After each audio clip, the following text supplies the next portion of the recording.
சென்னையில ஒரு திட்டத்தை அறிமுகப்படுத்தி அந்த திட்டம் வெற்றி பெற்று அந்த திட்டத்தை தமிழகம் முழுவதும் கடந்த ஆட்சியில செயல்படுத்துறாங்க. இதை பார்த்து மற்ற மாநிலத்தையும் இந்த திட்டத்தை கொண்டு வந்தாங்க. அது என்ன திட்டம் தெரியுமா? அதாங்க அம்மா உணவகம்.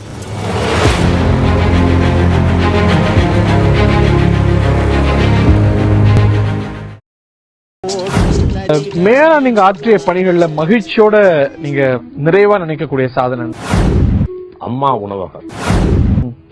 இந்த அம்மா உணவகம்ங்கிற இந்த திட்டம் நான் நடத்தி வெற்றி பெற்று அம்மாவிடம் பரிந்துரை பண்ணி அறிமுகப்படுத்தப்பட்டது. சைதாப்பேட்டையில் நான் நடத்தினேன். 2005-6 இருக்கு இல்லைங்களா, 2006 இருந்து 2011 வரையில நான் நடத்தினேன். பிரைவேட் ஆமாங்க, என்னுடைய சொந்த மனிதநேய அறக்கட்டளை மூலம் நடத்தினேன். அந்த எக்ஸ்பீரியன்ஸை நான் கெயின் பண்ணி அம்மா கிட்ட கொண்டு போய் இப்படி ஒண்ணு பண்ணுனா நமக்கு நல்ல பேர் வரும்னு சொன்னேன். அப்புறம் அம்மா உணவகம்னு பேர் வச்சதே நான் தானே. இந்த அம்மா உணவகம்ங்கிற இந்த இது மை பிரெயின் சைல்டு, என்னுடைய கனவு. பல மாநிலங்கள்ல இன்னைக்கு உலகம் முழுக்க, இந்தியா முழுக்க, உலகம் முழுக்க போயிருக்கு. எனக்கு அதுல பெரும் மகிழ்ச்சி. அந்த அம்மா மெஸ்ல போய் 5 ரூபாய்க்கு சாப்பிடுவோம்ல, அது வந்து சாப்பிடுறப்ப அது ஒன்னும் டேஸ்ட் நல்லா தானே இருக்கு. இது என்ன என்னமோ இது ஒன்னும் பெரிய குறைச்சு பேசுறாங்க. நல்லா இருக்கு டேஸ்ட். வடை ஒன்று வாங்கிட்டு போயிருவோம். எங்க ஆப்போசிட்ல ஒரு கடை இருக்கும், வடை கடை ஒன்று இருக்கும். அந்த அங்க வந்து அதான் வடை 5 ரூபா, சாம்பார் சாதம் 3 ரூபா, அந்த மாதிரி ஏதாவது இருக்கு. வடை வாங்கிடுவோம், ஊறுகாய் வாங்கிட்டு போய் வாங்கி நைட்டு சூப்பரா இருக்கும். காலையில நல்லா இருக்கும். இட்லி சாம்பார் போடுவாங்க. நைட்டு வந்து சப்பாத்தி எத்தனை தலைமுறை அந்த சப்பாத்தியை போட்டு சாம்பாரை ஊத்துக்கன்னு ஊத்தி அதுக்கு திருப்பி இப்போ சப்பாத்தி போடுங்கன்னு அப்படி கேட்டு வாங்கி அடுக்கடுக்க அடிக்கிட்டு வீட்டுக்கு வந்தா அதுல இன்னும் ஊறி இருக்கும். அப்படியே கேட்க விட்டுற மாதிரி வெட்டி ஆளு பாதியா சாப்பிட்டுட்டு ஒரு நைட்டு காலைல மட்டும் மதியம் மட்டும் அவ்வளவு கஷ்டமெல்லாம் இருக்காது. அது வந்து கேட்கறதுக்கு தெரியல. அது ஒருவேளை நம்மளோட எல்லாம் திருப்பி அது ஒன்றும் அவ்வளவு கஷ்டமெல்லாம் இருக்காது. ஜாலியா தான் இருக்கும். ஒரு நாளைக்கா நான் ரூமில் இருக்கும்போது 10 ரூபா வச்சு வாழ்ந்துருக்கோம். 10 ரூபா வச்சு என்னங்க பண்ணீங்க? அம்மா ஹோட்டலில் சாப்பிட்ருவோம். காலைல 3 ரூபா, இட்லி 1 ரூபா, 3 இட்லி சாப்பிடுவோம். நைட்டு வந்து சப்பாத்தி மட்டும் வாங்கிப்போம். 3 சப்பாத்தி 6 ரூபான்னு நினைக்கிறேன். அது கொடுத்துருவாங்க. மதியானம் வந்து நாங்கள் பசங்கள்லாம் போயிட்டு இது மட்டும் போய் தயிர் சாதம் சாப்பிட்டு வந்துடுவோம். ஒரு ஊறுகாய் பேக்கெட்டு 10 ரூபாயில் முடிஞ்சிடும். அம்மா உணவகம் அது ஒன்று போதும்.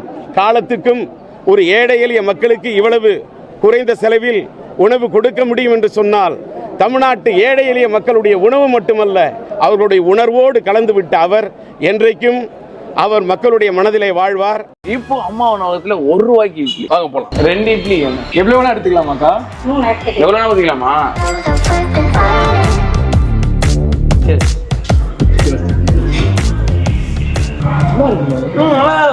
சாம்பாரை ஊத்தி குழப்பி அடிச்சீங்கன்னா உங்களுக்கு செம்ம ஒரு மார்னிங் பிரேக்ஃபாஸ்டா இருக்கும். எனக்கு தெரிஞ்சு ஒரு 15 ரூபாய் இருந்தா 3 மீலும் இங்க சாப்பிடலாம். மதியானம் சாம்பார் சாதம் 5 ரூபாய், தயிர் சாதம் 13 ரூபாய்னா 12 ரூபாய் 13 ரூபாய் இருந்தா ஒரு நாளைக்கு ஒரு ஃபுல் மீல்ஸே நம்ம சாப்பிடலாம். எனக்கு வந்து 5 ரூபா கொடுத்து மீதி 3 ரூபா கிடைச்சது வந்து நான் வந்து இது வந்து ஒரு அச்சீவ்மெண்டா நான் ஃபீல் பண்றேன். இது நான் என்னைக்குமே நான் மறக்க மாட்டேன். 1 ரூபாய்க்கு இட்லி நம்ம ஊர்ல கிடைக்குது. அது எத்தனையோ வருஷமா கிடைச்சிட்டு இருக்குது.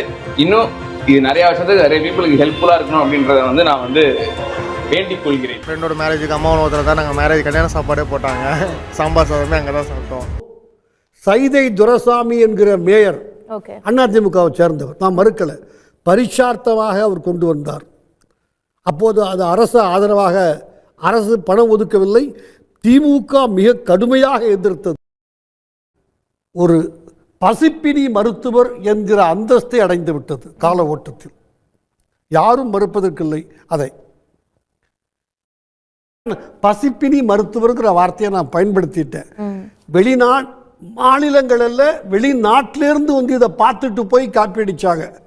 ஆக்சுவலாக ஏழைகள் இல்லைங்க, பல இடங்களில் ஒரு ஒயிட் காலர்ஸ் அங்கே போய் சாப்பிட்றத நான் கண்ணதுக்க பார்க்குறேன். அரிசி, பருப்பு, கோதுமை என உணவுப் பொருள்களை ஒவ்வொரு வீட்டுக்கும் ரேஷன் முறையில் விநியோகிக்கிறது அரசாங்கம். இதன் அடுத்த கட்டமாக தமிழ்நாட்டில் வேற லெவலில் ஒரு திட்டம் அறிமுகமானது. பசியாற்றுவதற்காக உணவுப் பொருள்களை வழங்குவதை விட உணவாகவே சமைத்து வழங்குவதே அந்த யோசனை. கொஞ்சம் மாற்றி யோசித்த சிந்தனையில் உதித்ததுதான் அம்மா உணவகம். அம்மா உணவகம் என்ற சிந்தனைக்கு சொந்தக்காரர் சைதை துரைசாமி.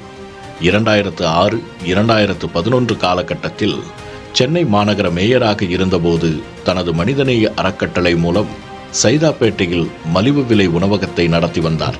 இந்த யோசனையை முதலமைச்சர் ஜெயலலிதாவிடம் பரிந்துரைத்த போது அவரும் ஏற்றுக்கொள்ள உதயமானது தமிழ்நாடு அரசின் மலிவு விலை உணவக திட்டம். 2013 மார்ச் 19ஆம் தேதி சென்னை சாந்தோமில் மலிவு விலை உணவகத்தை தொடங்கி வைத்தார் அப்போதைய முதலமைச்சர் ஜெயலலிதா. செயல்பாடுகளை தெரிந்து கொள்வதற்காக வல்லுநர்கள் வந்து சென்றுள்ளனர். இது தவிர உலக மேயர்கள் மாநாடு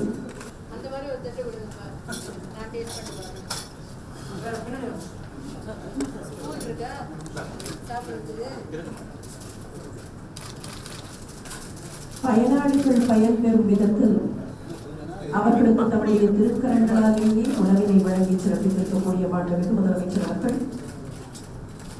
அந்த உணவின் தரம் சுவை என்ன என்று அறிவதற்காக இப்போது தாமே அதனை சுவைத்து பார்ப்பதற்காக அதனை கேட்டு பெற்றுக் கொண்டுள்ளார்கள்.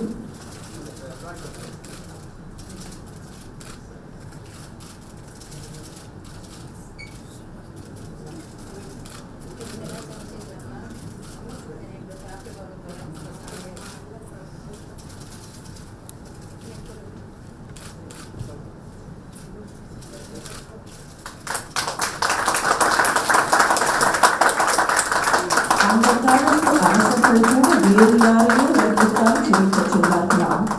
ஆனால் இதோ நம்முடைய மாண்புமிகு முதலமைச்சர்கள் தானே அந்த உணவை சுவைத்து அவர்களுடைய தரத்தையும் சுவையையும் கண்டிருக்கிறார்கள்.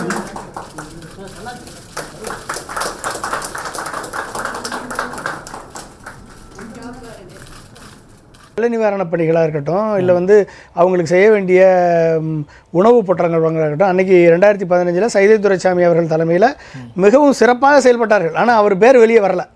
கிட்டத்தட்ட 2 லட்சம் டன் குப்பைகளை அள்ளி வெளியே கொண்டு போய் போட்டார் சைதை துரைசாமி. 2 லட்சம் டன் குப்பை எங்க வெளியிலிருந்து எல்லாம் கொண்டாந்து சேர்த்து எடுத்து பண்ணாங்க. 47,000 மக்களை 117 முகாம்ல தங்க வச்சாங்க.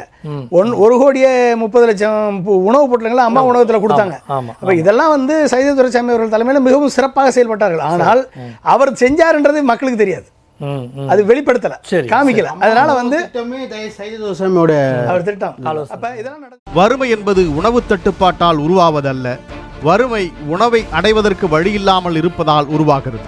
அதன்படி பட்டினியால் வாடுபவர்கள் உணவை அடைவதற்கு சமூக ரீதியான, நிர்வாக ரீதியிலான, பொருளாதார ரீதியான தடைகள் இருக்கின்றன என்றார் நோபல் பரிசு பெற்ற அமர்த்தியா சென். உணவை அடைய வழியை உருவாக்கி சமூக ரீதியிலான, பொருளாதார ரீதியிலான, நிர்வாக ரீதியிலான தடைகளை உடைத்து மற்ற மாநிலங்களுக்கும் முன்மாதிரியாக திகழ்வதோடு கொள்ளை நோய் காலத்திலும் ஏழைகளின் பசிபோக்கும் அட்சய பாத்திரமாக திகழ்கிறது தமிழகத்தின் அம்மா உணவகங்கள். சென்னையில் தினமும் 4.5 லட்சம் பேரும், பிற மாவட்டங்களில் 1.7 லட்சம் பேரும், மொத்தம் 6.25 லட்சம் பேர் தினமும் அம்மா உணவகங்களில் உணவு அருந்துகிறார்கள்.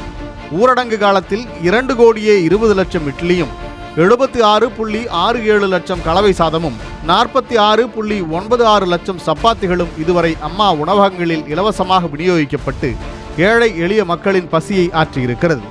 அம்மா உணவகங்களின் இந்த செயல்பாடுகள் தனித்துவத்துடன் விளங்குவதாக மத்திய அரசின் பாராட்டையும் பெற்றுள்ளது. ஏழை எளியவர்களுக்கு அரசு உணவு வழங்கும் திட்டம் நீதி கட்சி காலத்தில் தொடங்கப்பட்டது. உண்மையில் சென்னையில் மாநகராட்சி பள்ளிகளில் மாணவர்களின் பசியை போக்க தொடங்கிய பகல் உணவு திட்டம் அது. பிறகு தமிழகம் முழுவதும் அரசு பள்ளி மாணவர்களுக்கு காமராஜ் வழங்கிய மதிய உணவு திட்டம், எம்ஜிஆரின் ஆட்சி காலத்தில் அவரது கனவு திட்டமாக கொண்டுவரப்பட்ட சத்துணவு திட்டம். இதையடுத்து 2011ஆம் ஆண்டு அதிமுக ஆட்சிக்கு வந்ததும் உள்ளாட்சி தேர்தலிலும் வெற்றி பெற்று சென்னை மாநகராட்சியை கைப்பற்றியது. அதிமுகவின் வரலாற்றில் முதல் மேயராகவும் சைதை துரைசாமி பொறுப்பேற்றார். அவர் சென்னை மாநகராட்சியில் செயல்படுத்திய திட்டம்தான் அம்மா உணவகம். மாமன்ற உறுப்பினர்களின் கவனத்திற்கு இந்த அடக்கவிலை உணவகம் நம்முடைய மாண்புமிகு புரட்சித் தலைவி அம்மா அவர்களின் பெயரில் அமைய இருக்கிறது. இத்திட்டத்தின் மூலம் ஏழை மாணவர்கள் IAS, IPS மற்றும் குரூப் 1 போன்ற போட்டி தேர்வுகளுக்கு தயாராகும் மாணவர்கள், வேலை தேடும் இளைஞர்கள், தினசரி வேலைக்கு செல்லும் பணியாளர்கள், தள்ளுவண்டி, கைவண்டி மற்றும் பாரம் சுமக்கும் தொழிலாளர்கள், ஆட்டோ ஓட்டுநர்கள் மற்றும் முறைப்படுத்தப்படாத துறைகளை சார்ந்த அனைத்து தொழிலாளர்கள் ஆகியோர் பயன்பெறுவர். 1000 சிற்றுண்டி உணவகங்கள் ஆங்காங்கே துவங்கப்படும் என்ற அறிவிப்பின் மீது கீழ்காணும் நடவடிக்கைகள் மேற்பட உள்ளன.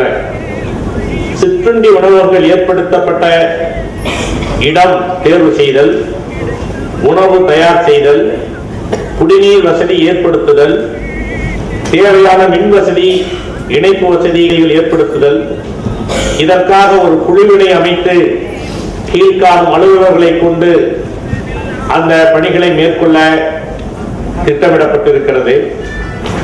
இவைகள் அனைத்தும் அடக்க விலையில் இதற்கு வாங்குகின்ற உணவுப் பொருட்கள், அரிசி, எண்ணெய் மற்றும் பருப்பு வகைகள் எல்லாம் நம்முடைய நுகர்பொருள் வாணிப கழகத்திலிருந்து பெறப்படும். அதை பெற்று அந்த வகையில் இந்த உணவகம் அமைக்கப்படும். வள்ளுவம் வழியில் தமிழகத்தின் தலைநகரத்தில் தொடங்கும் இந்த தாயுமானவர் தொண்டு திட்டத்தை எல்லாரும் பெற வேண்டும், இங்கு இல்லாத நிலை வேண்டும் என்ற பரந்த நோக்கமுடைய மாண்புமிகு தமிழக முதல்வர் புரட்சி தலைவி அம்மா அவர்களின் பெயரில் இந்த திட்டம் தொடங்கப்பட உள்ளது. இந்த திட்டம் முதலில் 200 இடங்களில் பரிச்சார்த்தமாக திறப்பது என்றும், அதற்கு பிறகு இது 1000 இடங்களுக்கும் விரிவாக்கம் செய்யப்படும் என்பதையும் நான் நம்முடைய மாமன்ற உறுப்பினர்களுக்கு நான் தெரிவித்துக் கொள்கிறேன். இந்த திட்டம் அரசின் அனுமதி பெற இந்த மன்றத்தின் வாயிலாக முன்மொழிவினை அனுப்ப மன்றத்தின் ஒப்புதல் வேண்டி இந்த தீர்மானம் சமர்ப்பிக்கப்படுகிறது. சென்னை மாநகராட்சி மாண்புமிகு தமிழக முதல்வர் புரட்சித் தலைவி அம்மா அவர்களின் பெயரில் அடக்க விலை உணவு விடுதி என்கின்ற ஏழை எளியவர்களுக்கு, மாணவர்களுக்கு, உழைப்பாளர்களுக்கு என எல்லா பிரிவை சார்ந்தவர்களுக்கும் இந்த உணவு விடுதி வழங்கப்பட வேண்டும். அதற்கு அரசின் அனுமதி வேண்டி இந்த தீர்மானம் நிறைவேற்றும். கூடுதலாக 200 அம்மா உணவகங்கள் திறக்கப்படும் என்று சென்னை மாநகராட்சி கூட்டத்தில் மேயர் துரைசாமி தலைமையில் நடைபெற்றது. இக்கூட்டத்தில் கேள்வி பதில் நேரத்தின் போது முதல் கட்டமாக 200 வார்டுகளில் அம்மா உணவகங்கள் அமைக்கப்பட்டு செயல்பட்டு வருவதாகவும், மேலும் 200 அம்மா உணவகங்கள் அமைக்கும் பணி நடைபெற்று வருவதாகவும் மேயர் துரைசாமி தெரிவித்தார். படிப்படியாக சென்னை மாநகராட்சி முழுவதும் 1000 அம்மா உணவகம் திறக்க நடவடிக்கை எடுக்கப்படும் என்றும் அவர் கூறினார். 2006ஆம் ஆண்டு முதல் சைதாப்பேட்டையில் மனிதநேய அறக்கட்டளை சார்பில் அம்மா உணவகம் ஒன்றை நடத்தி வந்தார் சைதை துரைசாமி. அந்த பகுதியில் உள்ள ஏழை எளிய மக்கள் அதனால் பயனடைந்தனர். இந்த திட்டத்தை சென்னை முழுவதும் செயல்படுத்த ஜெயலலிதாவிடம் எடுத்து கூறினார். ஏழை எளிய மக்களுக்கு மலிவு விலையில் உணவு திட்டம் என்றவுடன் உடனே செயல்படுத்த முனைப்பு காட்டினார் ஜெயலலிதா. அம்மா உணவகம் சென்னையில் 2012இல் முதலாக தொடங்கப்பட்டது. தொடக்கத்தில் மண்டலத்திற்கு 1 என்றும் பின் வார்டுக்கு 1 என்றும் உணவகங்களின் எண்ணிக்கை இருந்தது. சட்டசபையில் 110வது விதியின் கீழ் சென்னையில் 1000 அம்மா உணவகங்கள் அமைக்கப்படும் என அன்றைய முதல்வர் ஜெயலலிதா அறிவித்தார். இதற்கேற்ப சென்னையில் படிப்படியாக அம்மா உணவகங்களின் எண்ணிக்கை அதிகரிக்கப்பட்டது. ஆரம்பத்தில் மலிவு விலை உணவகங்கள் என்ற பெயரிலேயே செயல்பட்டு வந்த உணவகங்கள் அம்மா உணவகம் என பெயர் மாற்றம் செய்ய சென்னை மாநகராட்சியில் தீர்மானம் நிறைவேற்றப்பட்டது. இதன்படி மலிவு விலை உணவகங்கள் அம்மா உணவகம் என பெயர் மாற்றம் செய்யப்பட்டது. சென்னை மாநகராட்சி சார்பில் 669 கோடி ரூபாய் செலவில் 407 அம்மா உணவகங்கள் தொடங்கப்பட்டன. சாந்தோமில் முதல் மலிவு விலை உணவகத்தை தொடங்கி வைத்து உணவின் தரத்தை அறிய உணவை சாப்பிட்டும் பார்த்து ஆலோசனைகளை வழங்கினார் ஜெயலலிதா. அதைத் தொடர்ந்து சென்னையில் 200 வார்டுகளிலும் தலா ஒரு அம்மா உணவகங்கள் திறந்து வைக்கப்பட்டன. காலை 7 மணி முதல் 10 மணி வரை இட்லி 1 ரூபாய்க்கும் பொங்கல் 5 ரூபாய்க்கும் வழங்கப்படுகின்றன. மதியம் 12 மணியிலிருந்து 1 மணி வரை சாம்பார் சாதம், எலுமிச்சை சாதம், கறிவேப்பிலை சாதம் தலா 5 ரூபாய்க்கும், தயிர் சாதம் 3 ரூபாய்க்கும் வழங்கப்படுகிறது. இரவு வேளையில் பருப்பு கடைசலுடன் 2 சப்பாத்திகள் 3 ரூபாய் என இரவு 9 மணி வரை வழங்குகிறார்கள். இதன் மூலம் மலிவு விலையில் ஏழை எளிய மக்களின் பசியை போக்கியது மட்டுமல்லாமல் பொதுமக்களின் ஏகோபித்த வரவேற்பினையும் அம்மா உணவகம் பெற்றது.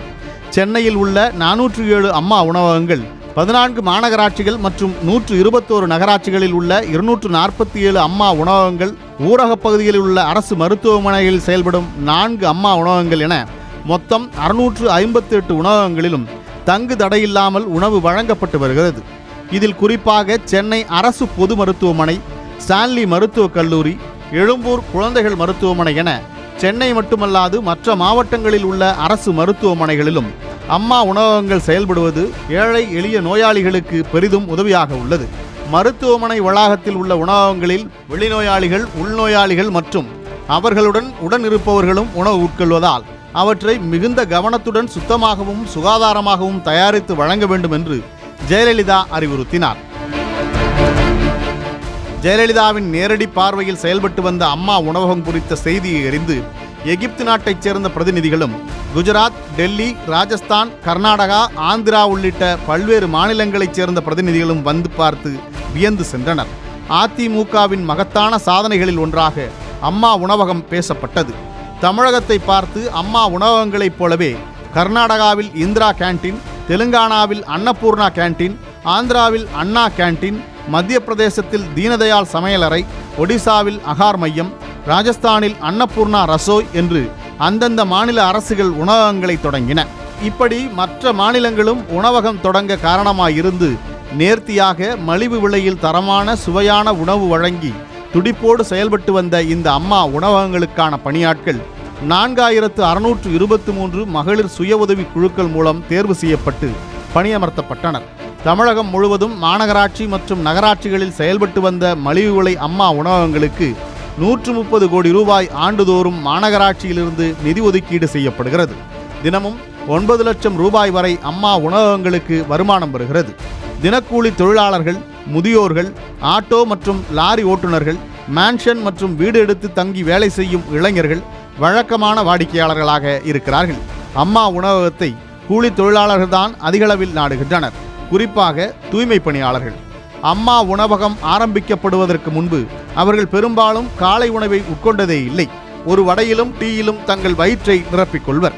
அம்மா உணவகம் அவர்களுக்கு மிகப்பெரிய வரப்பிரசாதமாக அமைந்தது. ஒரு வடை வாங்கும் காசிலேயே அவர்களால் 5 இட்லிகளை வாங்கி சாப்பிட முடிந்தது. டோர் டெலிவரி செய்வோர், ஆட்டோக்காரர்கள் என பலரும் அம்மா உணவகத்தில்தான் பசியாறுகின்றனர். 2018ஆம் ஆண்டு சென்னையை தாக்கிய வர்தா புயலின் போது ஏற்பட்ட சேதத்தில் மின் இணைப்புகள் துண்டிக்கப்பட்டு பெரும்பாலான ஓட்டல்கள், கடைகள் மூடப்பட்டன. அப்போது சென்னை மக்களின் பசியாற்ற திறந்திருந்தன அம்மா உணவகங்கள்.